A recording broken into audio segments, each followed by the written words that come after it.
Budget అనేది కేవలం కేటాయింపులు మాత్రమే కాదు, ప్రజల ఆశలు, ఆకాంక్షలు, అభివృద్ధి, సంక్షేమం ఉన్న వనరులతో వీటిని సమతూకం చేయడమే బడ్జెట్ ప్రక్రియ. దీన్ని గత ప్రభుత్వం పూర్తిగా గాలికి వదిలేసింది. దీంతో ఆర్థిక వ్యవస్థ క్లిష్టతరంగా మారింది.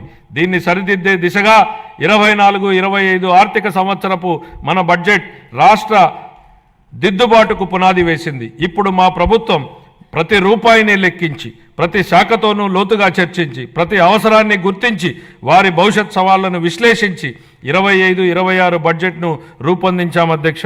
గౌరవ ముఖ్యమంత్రి శ్రీ నారా చంద్రబాబు నాయుడు గారి సూచనలకు అనుగుణంగా శాఖల వారీ కేటాయింపులను గౌరవ సభ ముందు ప్రతిపాదిస్తున్నాను. వ్యవసాయం మరియు అనుబంధ రంగాలు. ప్రముఖ వ్యవసాయ శాస్త్రవేత్త డాక్టర్ ఎంఎస్ స్వామినాథన్ గారి మాటలు నాకు గుర్తుకొస్తున్నాయి. వ్యవసాయం గాడి తప్పితే మరేదీ సక్రమంగా సాగడానికి అవకాశం ఉండదు. మన రాష్ట్ర వ్యవసాయ రంగం 62% జనాభాకు ఆసరాగా ఉంటూ మన ఆర్థిక వ్యవస్థకు వెన్నెముకగా నిలుస్తోందన్నది వాస్తవం. వ్యవసాయ రంగం ఎంతో ప్రాముఖ్యతను కలిగి ఉన్నప్పటికీ ఈ రంగానికి సంబంధించి అనేక కీలక పథకాలను అమలు చేయడంలో గత ప్రభుత్వం పూర్తిగా విఫలమైంది. వివిధ వ్యవసాయ పథకాల కింద చెల్లించవలసిన 5,510 కోట్ల రూపాయల బకాయిలను గత ప్రభుత్వం చెల్లించలేదు. వీటిలో 693 కోట్ల రూపాయల బకాయిలను మా ప్రభుత్వం చెల్లించింది. రాష్ట్రీయ కృషి వికాస్ యోజన కింద చేపట్టే డ్రిప్ ఇరిగేషన్ పథకాన్ని గత కొన్ని సంవత్సరాలుగా అమలు చేయలేదు. అసలు డ్రిప్ ఇరిగేషన్ ప్రాజెక్టుకు ఉన్న ప్రాధాన్యత గత పాలకులకు ఏం తెలుసు అధ్యక్ష? డ్రిప్ ఇరిగేషన్ అనేది ఈ దేశంలో లేని రోజుల్లో దాని ప్రాధాన్యతను గుర్తించిన నాయకుడిని చూశాం. దేశమంతటా డ్రిప్ ఇరిగేషన్ ఉన్న ఈ రోజుల్లో దాన్ని నిర్లక్ష్యం చేసిన గత పాలకుడిని చూశాం. ఈ సందర్భంగా డ్రిప్ ఇరిగేషన్ ఈ దేశంలోకి తొలి అడుగు ఎలా పెట్టిందనేది ఈ తరానికి తెలియజెప్పాల్సింది అధ్యక్ష. డ్రిప్ ఇరిగేషన్ గురించి ఎవరూ ఆలోచన చేయని 90వ దశకంలో ఇజ్రాయెల్ టెక్నాలజీని రాష్ట్రానికి తేవాలన్నారు చంద్రబాబు నాయుడు గారు. అధ్యయనానికి ఇజ్రాయెల్కి వెళ్ళిన కమిటీలో నేను సభ్యుడిగా ఉన్నాను అధ్యక్ష. 3 IAS అధికారులను నన్ను సభ్యుడిగా ఆ కమిటీలో నియమించారు.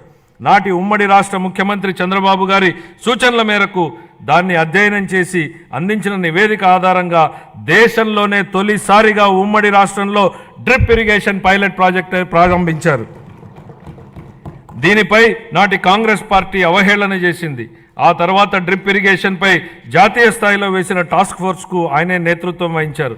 ఇవాళ డ్రిప్ లేని రాష్ట్రం లేదు, డ్రిప్ లేని పొలం లేదు. What Chandrababu Naidu thinks today the nation thinks tomorrow అనడానికి ఇంతకన్నా ఏం నిదర్శనం కావాలని అడుగుతున్నా అధ్యక్ష. ఇలాంటి డ్రిప్ ఇరిగేషన్ను గత ప్రభుత్వం పూర్తిగా నిర్లక్ష్యం చేసింది. కేంద్ర ప్రభుత్వం డ్రిప్ ఇరిగేషన్ పథకం కోసం విడుదల చేసిన 616 కోట్ల రూపాయలను దారి మళ్లించింది. మా ప్రభుత్వం ఏర్పడిన తర్వాత డ్రిప్ ఇరిగేషన్ కోసం 176 కోట్లను విడుదల చేసి అదనంగా 85,000 హెక్టార్లను డ్రిప్ ఇరిగేషన్ కింద తీసుకురావడానికి మా ప్రభుత్వం అనుమతులు ఇచ్చింది. జీవితంలో ఒక్కసారైనా డాక్టర్, లాయర్, పోలీసు మరియు బోధకుడు అవసరమని చెప్తా ఉంటారు. కానీ రైతు ప్రతిరోజు అవసరం, 3 పూటల అవసరం. కాబట్టి అలాంటి అన్నదాతకు ప్రగాఢ కృతజ్ఞత భావంతో మేము మరో సూపర్ 6 హామీని నెరవేర్చడానికి సిద్ధమవుతున్నామని తెలియజేయడానికి ఎంతో సంతోషంగా ఉంది. ఎన్ని ఆర్థిక ఇబ్బందులున్నా అన్నదాత సుఖీభావ పథకం కింద ప్రతి రైతుకు ఏటా 20,000 రూపాయల అందించేలా కేటాయింపులు చెప్పామనడానికి గర్విస్తున్నాం అధ్యక్ష. మా ప్రభుత్వం వ్యవసాయ రంగానికి ఊతమిచ్చేందుకు రాష్ట్ర వ్యాప్తంగా 21.87 లక్షల వ్యవసాయ పంపు సెట్లకు 9 గంటల ఉచిత విద్యుత్తుని సరఫరా చేస్తోంది. చేపల వేట నిషేధ కాలంలో మత్స్యకారులకు అందించే ఆర్థిక సహాయాన్ని 10,000 రూపాయల నుండి 20,000 రూపాయలకు రెట్టింపు చేస్తామనే మేనిఫెస్టోలోని మరొక హామీని నెరవేర్చడానికి తగిన కేటాయింపులు చేశామని సంతోషంగా ప్రకటిస్తున్నాం.